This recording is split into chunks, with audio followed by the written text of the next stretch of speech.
الحمد لله نحمده ونستعينه ونستغفره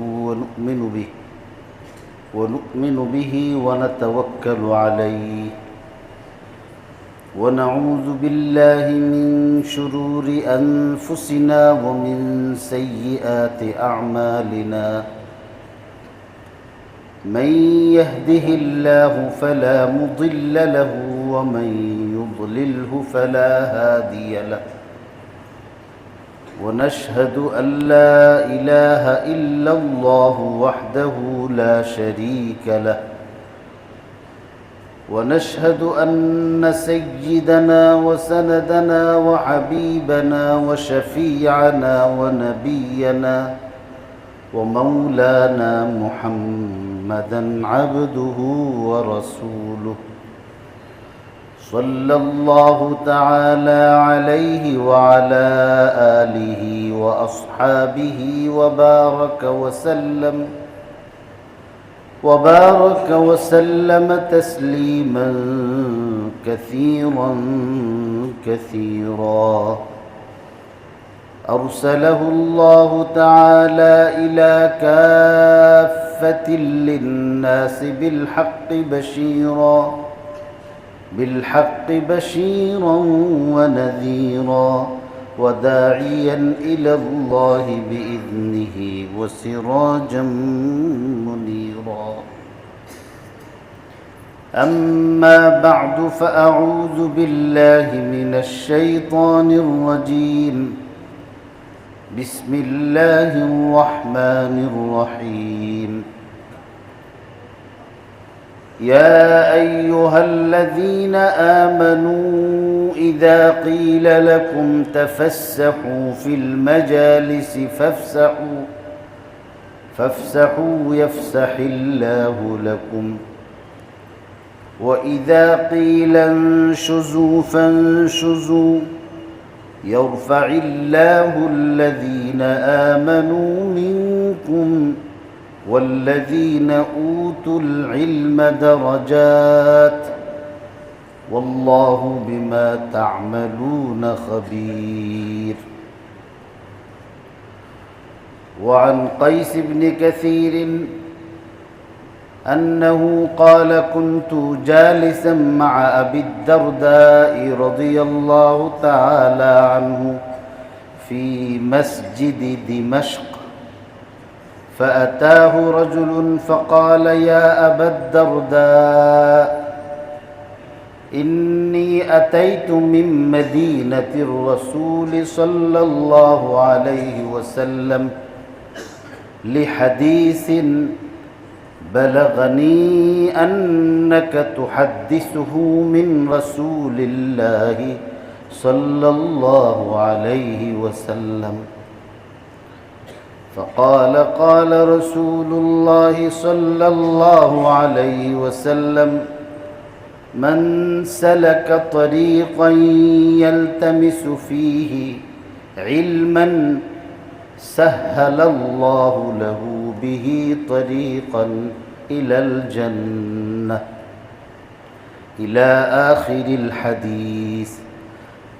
صدق الله مولانا العظيم وصدق رسوله النبي الأمي الكريم ونحن على ذلك لمن الشاهدين والشاكرين والحمد لله رب العالمين. معزز محترم مربيان کرام মুসল্লিয়ান ism দিন দরদি বিভিন্ন বয়সী বিভিন্ন স্তরের বিভিন্ন মেজাজের মুসলমান ভাইয়েরা, আল্লাহ পাক রব্বুল আলামিন মেহেরবানি করে জুমার নামাজ আদায় করার জন্য আল্লাহর ঘর মসজিদে আমাকে এবং আপনাকে উপস্থিত হওয়ার যে তৌফিক দিয়েছেন, এটি যে আল্লাহ তাআলার অশেষ মেহেরবানি, দয়া এবং করুণা, তার মধ্যে কোনো সন্দেহ নাই। এই জন্যে সকলেই আল্লাহ তাআলার এই দয়া এবং মেহেরবানি এবং নেয়ামতের শুকরিয়া আদায় করে মহাব্বতের সঙ্গে বলি আলহামদুলিল্লাহ। ফিতনা ফাসাদের যুগ চলতেছে। ফিতনার আক্ষরিক অর্থ হইল সমস্যা, এর আরেকটি অর্থ হইল পরীক্ষা নিরীক্ষা করা। কিয়ামতের আগে আল্লাহ পাক রব্বুল আলামিন দ্বীনের লাইনে দুনিয়ার মধ্যে মুসলমানদেরকে অনেক অনেক সমস্যার সম্মুখীন করবেন। মুসলমান বিভিন্ন সমস্যার, দ্বীনি ফিতনার সমস্যার সম্মুখীন হবে। রসূল করিম সাল্লাল্লাহু আলাইহি ওয়াসাল্লাম অনেক হাদিসের মধ্যে এই সম্পর্কে উম্মতকে সতর্ক করেছেন। কোথাও কোথাও আল্লাহর রসূল এভাবে সতর্ক করেছেন যে একটা পুঁতি বা মুতির মালার সুতা ছিঁড়ে গেলে একটার পর একটা মুতি যেমন নিচে পড়তে থাকে, একটা মুতি সুতা থেকে ছোটার পরে আরেকটা মুতি ছুটতে মাঝখানে অনেক লম্বা সময় নেয় না, পরপর পড়তে থাকে ধারাবাহিকভাবে। সুতাটা এইভাবে গাঁথতে অনেক সময় লাগে, কিন্তু সুতাটা ছিঁড়ে গেলে এই পুরা সুতার শত শত মুতি পুঁতিগুলি কয়েক সেকেন্ডের মধ্যেই জমিনের মধ্যে লুটাইয়া পড়ে। আল্লাহ রসূল সাল্লাল্লাহু আলাইহি ওয়াসাল্লাম এক হাদিসে এমনভাবেই বলছেন যে কান নিজামি বালিন কুতিআ সিলকুহু ফাতাতাবা, মালার মুতির মালার সুতা ছিঁড়ে গেলে যেমনিভাবে মুতি পড়তে থাকে, একের পর এক এমন ফিতনা পরীক্ষা আল্লাহর পক্ষ থেকে তোমাদের উপর আসতে থাকবে। আরেক হাদিসের মধ্যে রসূল করিম সাল্লাল্লাহু আলাইহি ওয়াসাল্লাম উম্মতকে বলেছেন বাদিরু বিল আ'মালি কিতআন কা কিতআইল লাইলিল মুজলিম। অমাবস্যা পূর্ণিমার রাত্রিতে অন্ধকার যখন পৃথিবীতে নেমে আসে, তখন গ্রামগঞ্জের মধ্যে এই অন্ধকারের সৌন্দর্য গ্রামবাসী দেখতে পায়, শহরের মানুষ দেখতে পায় না। তখন এমন অবস্থা হয় যে মানুষের নিজেই নিজের হাত সামনে রাখলে লাম ইয়াকাদ ইয়ারাহা, যুলুমাতুন বা'দুহা ফাওকা বা'দ, ইযা আখরাজা ইয়াদাহু লাম ইয়াকাদ ইয়ারাহা।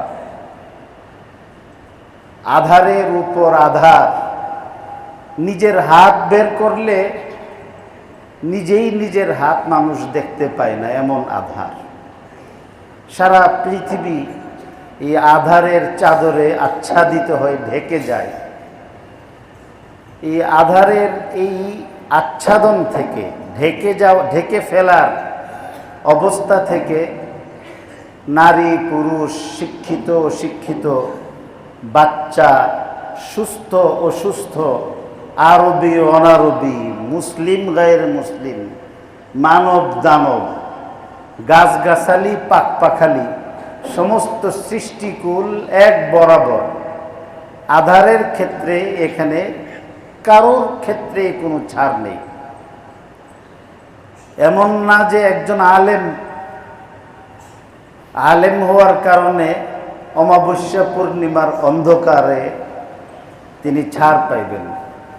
এই আধার জাহেলকে যেভাবে ঢেকে ফেলবে, এই আধার একজন আলেমকেও ঢাকবে। তো আল্লাহ রসূল সাল্লাল্লাহু আলাইহি সাল্লাম ফিতনাকে অমাবস্যা পূর্ণিমার অন্ধকারের সঙ্গে তুলনা করে কঠিনভাবে আমাকে আপনাকে সতর্ক করেছেন। আধারের আক্রমণ থেকে আল্লাহর কোনো সৃষ্টি দৃশ্যমান কিংবা অদৃশ্যমান, দৃশ্য অদৃশ্য মাখলুক, জীব জড়, শিক্ষিত অশিক্ষিত সকলের উপর যেমন আধার প্রভাব বিস্তার করে, তো এমন কিয়ামতের আগে এমন ফিতনা আসবে যেই ফিতনা থেকে নিষ্কৃতি কোনো মানুষ পাবে না, সবাই এই ফিতনার আক্রমণে আক্রান্ত হবে। আল্লাহ রসুল সাল্লাল্লাহু আলাইহি ওয়াসাল্লাম হাদিসের মধ্যে এই ফিতনা সম্পর্কে অবহিত করেছেন ভয় দেখাবার জন্য না। আমরা গ্রাম্য ভাষায় বলি যে আমারে ডর দেখাইতেছে, তুই কি আমারে ডর দেখাস, আমি ডরের মানুষ। এটা কোনো ভালো কথা না। ভয় না পাওয়া, ভয়ের জিনিস দেখে ভয় না পাওয়াটা এটা কোনো ভালো কথা না। পাগল, পাগলে কিচ্ছু বুঝে না, এটাও একটা অবাস্তব কথা। পাগলে ভালোটা কম বুঝে, উল্টাটা বেশি বুঝে।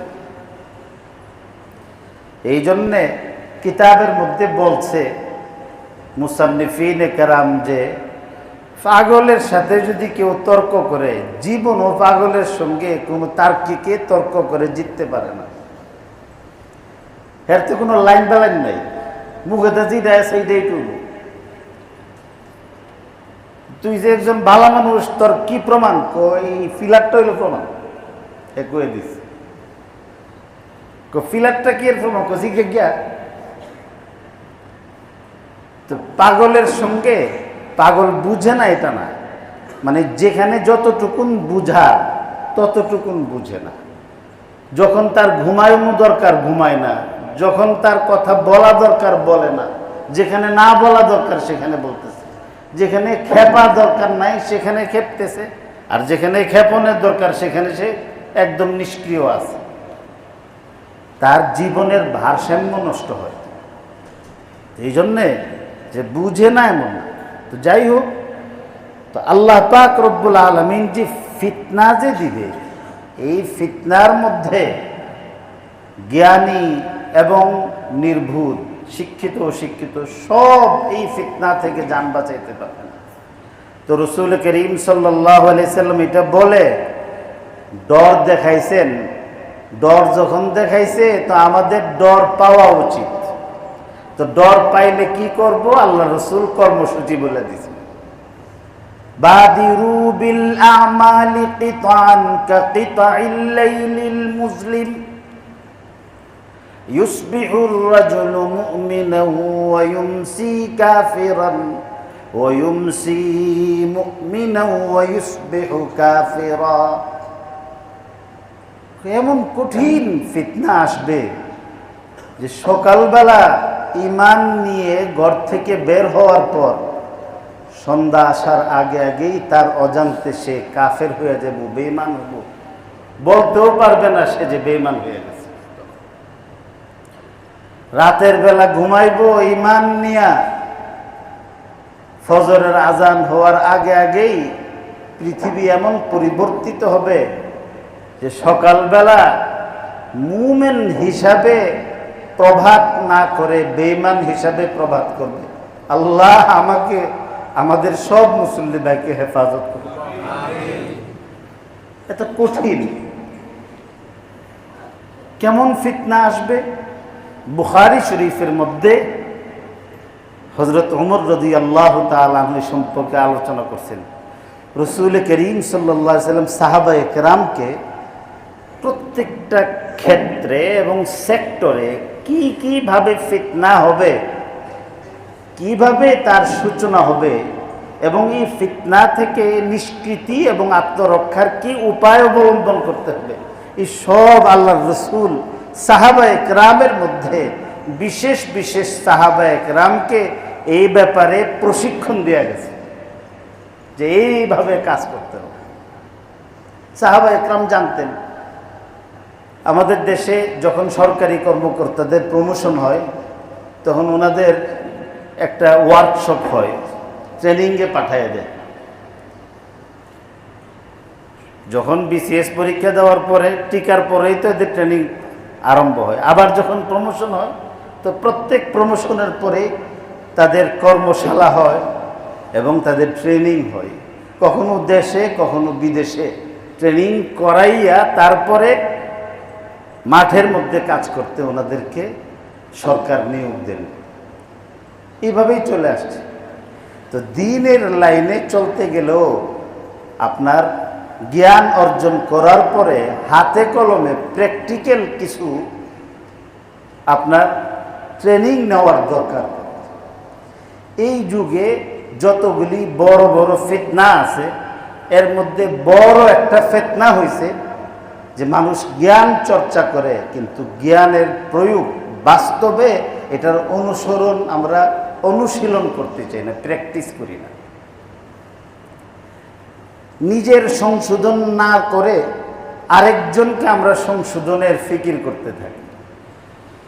নিজের দোষ দেখতে চাই না, আরেকজনের দোষ দেখার জন্য আমরা উঠে পড়ে লেগে যাই। এই সবগুলি ফিতনার অংশ। বাপের মধ্যে ফিতনা আসছে, ছেলের মধ্যে ফিতনা আসছে, মেয়ের মধ্যে আসছে, স্বামীর মধ্যে আসছে, স্ত্রীর মধ্যে আসছে, ইমাম সাহেবের মধ্যে আইছে, মুয়াজ্জিন সাহেবের মধ্যে আইছে, মুসল্লি সাহেবদের মধ্যে আসছে, বাজারের মধ্যে আসছে, ঘরের মধ্যে আইছে, বাহিরে আইছে, রাষ্ট্রের মধ্যে আইছে। শরীরের এমন কোনো অংশ নেই যেখানের মধ্যে ফিতনার আসর প্রকাশ পাইছে। কিভাবে ফিতনা? প্রত্যেক মুসলমানের উপর ইলমে দ্বীন শিক্ষা করা ফরজ। কতটুকুন? যে যে হালের মধ্যে আছেন সেই হালের ইলম শিক্ষা করা জরুরি। ইমাম সাহেবে ইমামতির ইলম শিখবে, মুয়াজ্জিন সাহেবে মুয়াজ্জিনের ইলম শিখবে, এতটুকুই কি ইসলাম? এর বাইরে আর কোনো ইসলাম নেই? একজন হাজী সাহেব হজ্জে যাইব, হজ করা যার উপর ফরজ হইছে, হজ্জের ইলম শিক্ষা করা তার উপর ফরজ। হজের মাসআলা আপনার শিক্ষা করে না। তো এই যে মাসআলা শিক্ষা না করার কারণে পদে পদে ঝগড়া করে, হজ করার জন্য যায়, হজ করতেও পারে না, আর করার পরে এই হজ নিয়ে বাড়িতেও আসতে পারে না। দোষ হইল হুজুরের, নাহলে দোষ হইল গ্রুপ লিডারের, টিম লিডারের। আপনি হজের মাসালা শিখছেন, হুজুর উনি তো বলছে এমনি মারতাম। মহিন সিংহের এক লোকরে জিজ্ঞাসা করছে, হুজুর চাচামিয়া আপনি যে হজ করতেন গেলেন, শয়তান যে কাঙ্কর মারছেন, শয়তানের কাঙ্কর মারার দোয়া পড়ছেন নি? আরে শয়তানের কাঙ্কর মারার দোয়া তো অনেক সহজ। কি দোয়া? পাত্তরটা হাতে লিয়া কইছি, মার শালারে একটা। উনি দোয়া পড়ছে। তো পাত্তর মারণ কাঙ্কর রে শালা বইলা, এটা কি কাঙ্কর মারার দোয়া? কাঙ্কর মারার দোয়া এটা না। এক তো মাসআলা জানেও না, আবার মজা করে এই শব্দ বলতেছে। তো এটা যদি ফিতনা না হয় আর কোনটা ফিতনা হবে? আল্লাহ রাসূল সাল্লাল্লাহু আলাইহি ওয়াসাল্লাম দোয়া শিখাইছেন, আল্লাহু আকবার, অন্তত এতটুকু বলো, আল্লাহু আকবার, রাগমান লিশ-শাইতান রিদাল লির-রহমান, আল্লাহুম্মা ইজআলহু হাজ্জাম মাবরুরা। দোয়া শিখাইছেন যে আল্লাহ সব কিছুর চেয়ে তুমি তুলনাহীনভাবে সকলের ঊর্ধ্বে, তুমি সবচেয়ে বড়। আল্লাহু আকবার। আমি এই পাথর, এই কাঙ্কর শয়তানকে মেরে আমি তোমার বরত্ব ঘোষণা দিচ্ছি, তোমার মাহাত্ম্য আমি চিৎকার করে সারা পৃথিবীর মানুষকে আমি সাক্ষী রাখতেছি। রাগমান লিশ-শাইতান, শয়তানকে লাঞ্ছিত করার উদ্দেশ্যে আমি একসঙ্গে আমি তোমার মাহাত্ম্য, তোমার বরত্ব ঘোষণা করতেছি, শয়তানকে আমি লাঞ্ছিত করতেছি। রিদাল লির-রহমান, আল্লাহ তুমি যে মেহেরবান দয়ালু, তোমার সন্তুষ্টি অর্জন করার মহৎ উদ্দেশ্য। এই ছোট্ট একটা দোয়া, এটা করতে পারছে না, এটা হাসির তামাশার জিনিস বানায় ফেলছে যে শয়তান রে কাঙ্কর মারার দোয়া হইল শালার পুত্রে একটা মার, নাউযুবিল্লাহি মিন যালিক। ফিতনা। যদি মাসআলা জানতো তাহলে অন্তত না জানলে আল্লাহ তাআলা হজ আদায় করার ক্ষেত্রে কাঙ্কর মারার জন্য এই দোয়া পড়া জরুরি না। এক ব্যক্তি বুবা, কথাই পারে না, তো সে আল্লাহ আকবার বলবো কোত্থেকে? এই জন্য হজ্জের মাসআলাগুলি আল্লাহ সহজ করে দিয়েছেন। বলনের উপর, পরনের উপর আল্লাহ নির্ভরশীল না করে করণের উপর দিয়ে দিছে যে মাইরা যাও, অন্তত অনুশোচনা আসবে। কত বড় ফিতনার সম্মুখীন আমরা। দেখেন যে জানাজার নামাজ যখন আমরা পড়ি, তো জানাজার নামাজের আগে এখন জানাজার নামাজ হয় না। এটা যদি কোনো বড় জানাজা হয়, কোনো ব্যক্তি, যে ব্যক্তি ইন্তেকাল করেছেন তিনি যদি কোনো সেলিব্রিটি হয় অথবা বিখ্যাত প্রসিদ্ধ কোনো ব্যক্তি হন, তার জানাজার মধ্যে হাজার হাজার মানুষের যদি সমাগম হয়, তখন এটা জানাজার সমাবেশ হয় না, এটা তখন একটা বক্তৃতার সমাবেশ হয়ে যাবে। এখন প্রত্যেকেরই সংক্ষিপ্ত অভিব্যক্তি প্রকাশ করার জন্যে নাম ঘোষণা করতেছি লেঙ্গুর আলী হাওলাদার। তখন লেঙ্গুর আলী হাওলাদারের দ্বারাই কইব, এরপরে ওনার বয়ান শেষ করতে না করতে কইব যে এবার সংক্ষিপ্ত অভিব্যক্তি প্রকাশ করবেন আম্বর আলী মজুমদার। তো এই লেঙ্গুর আলী, আম্বর আলী, এই সব ওনাদের বয়ান করতে করতে অনেক সময় দেখা যায় যে জানাজার নামাজ মাকরু সময়ে চলে যায়। তো এখানে কি তারে জানাজা দিতে আসছে না নিজের চেহারা দেখাইয়া সামনে নির্বাচনের ফিল্ড তৈরি করার জন্য আসছে? অথচ হাদিসের মধ্যে, ফিকহ ইসলামের মধ্যে বলছে যে জানাজা তাড়াতাড়ি দিয়ে দেওয়া। সালাসাতুন লা তুআখিরহুন, তিনটা জিনিসকে বিলম্ব করতে নিষেধ করছেন আল্লাহ রাসূল। এর মধ্যে বলছে আস-সালাতু ইযা হানাত, ওয়াল জানাজাতু ইযা হাদারাত, ওয়াল আইয়িম ইযা ওয়াজাদতা লাহা কুফুয়া। খুব উপযুক্ত মেয়ের অথবা ছেলের যদি উপযুক্ত সম্বন্ধ পাওয়া যায়, বিলম্ব না করা। নামাজের সময় হইলে ফরম ফরম করে নামাজ বিলম্ব না করা। জানাজা হাজির হইলে বিলম্ব না করা। জানাজার মধ্যেই আপনার শুরু হয়েছে এইভাবে কথাবার্তা, লম্বা কথা। জীবনে জানাজার নামাজের মধ্যে আসছে না এমন ব্যক্তিরাও জানাজার নামাজের মধ্যে হাজির হয় যে ফরজ নামাজ পড়ে না। তো জানাজার নামাজ তো ফরজে কেফায়া, তো ফরজে আইনি তো তার নাই। কোরআন শরীফ নিজে পড়তে পারে না, লাশের উপরে আয়াতুল কুরসির লেখা কাপড় দিয়া ঢেক্কা দিয়ে দিছে।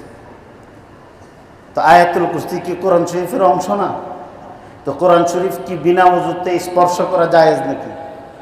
আবার যে লাশ, এই লাশের মধ্যে যখন এটা রাখে তো এই কাপড়গুলি কি লাশের পায়ে লাগে না?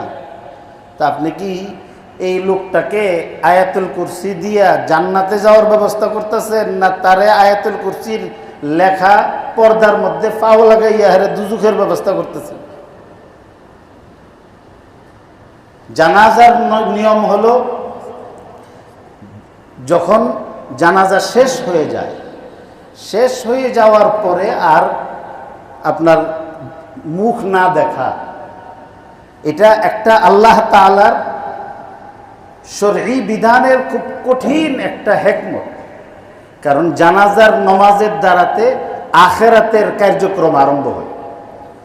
তো আখিরাতের কার্যক্রম আরম্ভ হওয়ার কারণে এখানে নেককার মানুষের চেহারা সুন্দর হয়ে যাওয়ার যেমন আশঙ্কা, সম্ভাবনা আছে, বদকার মানুষ হইলে তার চেহারা কুত্তা শুয়োরের হয়ে যাওয়ার আশঙ্কা আছে। এই জন্যে লাশ আইনা 5 ঘন্টা থুয়ে রাখবো, দেখবে না। যখন জানাজা শেষ হয়ে সারবো তখন ফাড়াফাড়ি শুরু করব আপনি তার চেহারা দেখবার জন্য। এবং এই চেহারা দেখবার জন্য ভিড় করে। আর টঙ্গির পকেট মার যারা আছে এরা এই সময়ের অপেক্ষায় থাকে। এই সবগুলি শরীয়তের উল্টা কাজ করবেন তো আল্লাহ তো ফিতনাত ফালাইবই। এই সমস্ত লাশ দেখবার জন্য এইভাবে পারাপারি করে আর পকেট মার্কো আলহামদুলিল্লাহ আল্লাহ কি সুন্দর ব্যবস্থা করে দিচ্ছে। বাইরে এরপরে দেখা যায় এর এদিকে মোবাইল নাই, ওইদিকে তার পার্স নাই, ওইদিকে টাকা নাই, পয়সা নাই, এরপরে আর কেউ না পাইয়া ইমাম সাহেবের লোক কাজে লাগে। হ্যাঁ হুজুর জানাজার মধ্যে হার ইসলাম লেগে গেছে। আরেকটা হলো কি, ফরজ নামাজের মধ্যে সামনের কাতারে ফজিলত বেশি, আর জানাজার নামাজে ফিসের কাতারে ফজিলত বেশি। তো জানাজার নামাজের মধ্যে কেউ ফিসে যাইতেছে না, জানাজার নামাজের মধ্যে আসতে চাই সামনে, আর ফরজ নামাজের মধ্যে কেউ সামনে আসতে চায় না, ফিসে থাকে। কিনলে কি হুজুরের সাথে হারিয়া নমাজ তো ফুরুন, নমাজ পড়ে সাইরা হুজুরে যখন সালাম ফিরে এসে বইয়ের পরে তার বাইরে যেতাম না, কারণ ফিসে হারে থাকবো। এই বাইরনের ডরে সামনের কাতারে আসে না। এটা কি ফিতনানের শরীয়তের বিধান না? এটা শরীয়ত তো আপনাকে একটা সিস্টেম শিখিয়ে দিয়েছে যে আপনি এভাবে করবেন। তো সামনের কাতারের মধ্যে নাই, ফিসের কাতারের মধ্যে। জানাজার নামাজের সামনে কাতারে আসে ধাক্কাইয়া। ম্যাক্সিমাম ক্ষেত্রে দেখা যায় যে শেষ পর্যন্ত সামনের কাতারটারে ঠিক রাখা যায় না, আরেকটা কাতার বানানো লাগে, কারণ আরও বিশিষ্ট ব্যক্তিরা পরে এসে পড়ছে, ওনারা কোন যে বোঝাও পিছিয়ে যাও। এই জন্যে লাস্টারে সামনে নিয়ে কোনো মতে আরও একটা কাতার বাইর করুন লাগে, ঠিক না? তো এইভাবে আপনার হাল আমাদের সৃষ্টি হয়েছে। এই বিষয়গুলি আমরা জানা আমার উপর আপনার উপর জরুরি। তো এই জিনিসগুলি আমরা না শেখার কারণে ফিতনার সম্মুখীন হইতেছি, আল্লাহ তাআলার রহমত থেকে বঞ্চিত হইতেছি। ব্যবসা করতেছেন, যে ব্যক্তি ব্যবসা করে সেই ব্যক্তির ব্যবসাটা হালাল হওয়ার জন্যে কি কি মাসআলা জানা দরকার, এই মাসআলাগুলি তার শিক্ষা করা ব্যবসায়ীর জন্যে ফরজে আইন। কয়জন এখানে যদি টঙ্গী বাজারের মধ্যে যারা আপনারা ব্যবসা করতেছেন, কালকা যদি মনে করেন যে আমরা এখানে তালিকা কইরা এরপরে এক সপ্তাহ পরে যদি আপনাদের পরীক্ষা নেওয়া হয় যে ইসলামী বাণিজ্য সম্পর্কে 100 নম্বরের আপনাদের একটা পরীক্ষা নেওয়া হবে, আর উপস্থিত পরীক্ষা নিলে তো মনে করেন সবাই ফেল। আর যদি এক সপ্তাহ 1 মাস সময় দেওয়ার পরেও যদি আমরা পরীক্ষা নিতে চাই, তাহলে কয়জন ব্যক্তি পাস করবেন? একটু বুকটার মধ্যে হাত দিয়া বলেন তো দেখি। আরো কঠিন মাসালা, ব্যবসাটা বাদই দেন।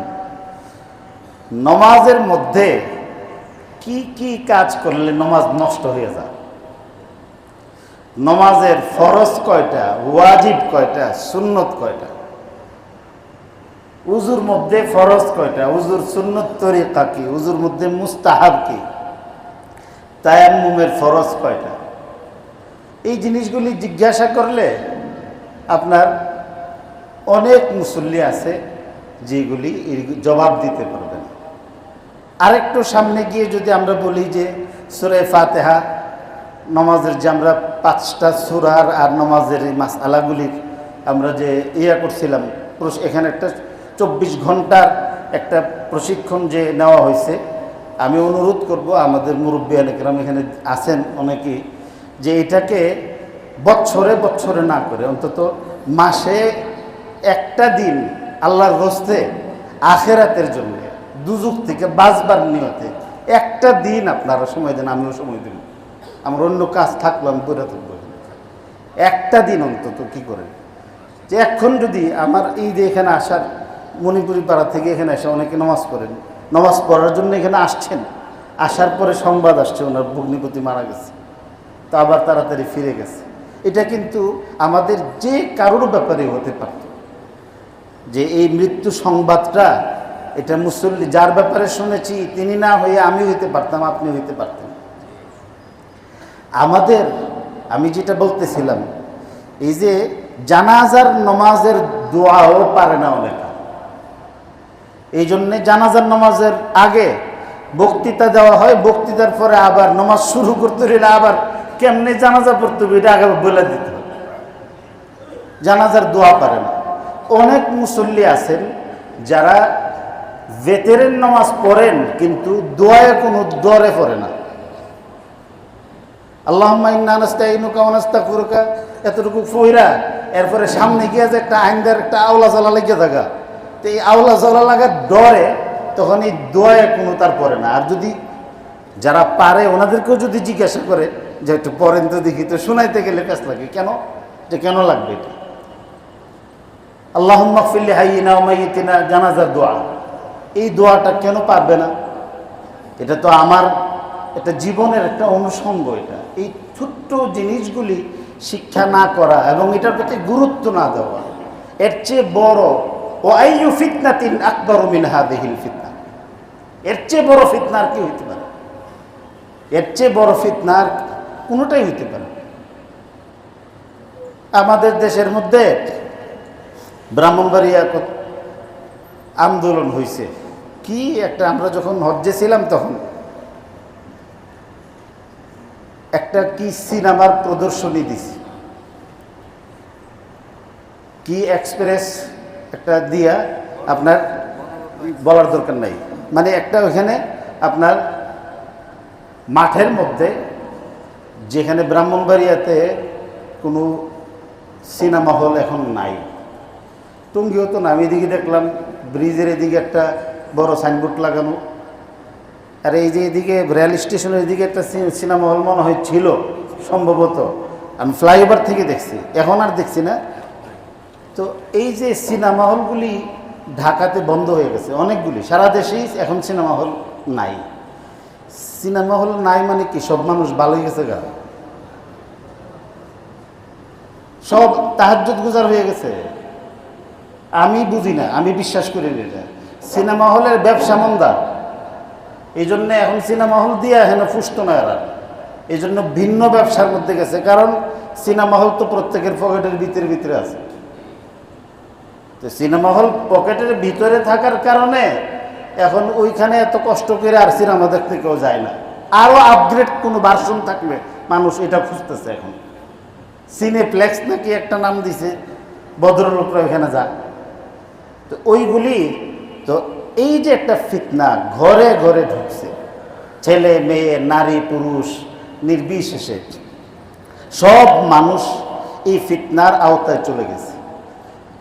এই যে বিল গেটস, কত বড় পয়সাওয়ালা ব্যক্তি, এই বিল গেটস তার নিজে, আপনারা তাহকিক করেন, আমি বিনা তাহকিকে কোনো কথা বলছি না, তার ছেলে পেলেদেরকে, তার সন্তানদেরকে 14 বছর বয়স হওয়ার আগে স্মার্টফোন দেয় নাই। 14 বছর হওয়ার আগে এই ফোন সে দেয় নাই, বিল গেটসে দেয় নাই। পাকিস্তানের একজন সেলিব্রিটি ক্রিকেটার সে বারবার বলছে যে বাচ্চাদের হাতে এই মোবাইলটা দিয়েন না, এরা কঠিন, কারণ সারা দুনিয়ার রং তামাশা ওনারা দেখছে।